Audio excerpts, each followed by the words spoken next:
तो कोणीतरी कुत्रा आम्हाला शिव्या देतोय। समोर ये ना, कालपासून तुझा फोन बंद आहे। तुझ्यात एवढा दम आहे, तुझ्यात एवढी ताकद आहे, तुझ्यात एवढी क्षमता आहे, तुला इतिहास माहित आहे का? तू आज ज्या पद्धतीनं भाषण करतोय, पोलिसांचे कपडे काढून मारतो, माननीय मुख्यमंत्री देवाभाऊंच्या बद्दल बोलतोयस, आम्हाला आई बहिणीनं शिव्या देतोयस, तुझ्यात हिम्मत आहे पुढे ये। कालपासून फोन स्विच ऑफ करून तू बसलाय। तुझ्या बापांशी मी लढलोय, जेवढे तुझे बाप आहेत ना इथं महाराष्ट्रामध्ये त्यांच्याशी मी लढलोय। तुझ्याशी लढायला कुत्र्या मला गरज नाही, आमची पोरच तुझी चड्डी काढून टाकतील, त्यामुळे तू त्या भानगडीत पडू नको। परंतु जी पद्धत आता पश्चिम महाराष्ट्रामध्ये सुरू आहे ती प्रशासनानं थांबवलीच पाहिजे।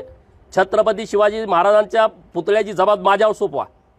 अंजनगावमध्ये पुतळा बसवायचा आहे ना, माझ्यावरती सोपवा। अरे 5,000 ढोल घेऊन आम्ही तिथं बसवतो पुतळा, पण ज्या पद्धतीनं तुम्ही खेलोबा देवस्थानच्या परिसरामध्ये चुकीच्या पद्धतीनं रात्रीचा आणून पुतळा बसवताय, ही गोष्ट कदापि सहन केली जाणार नाही।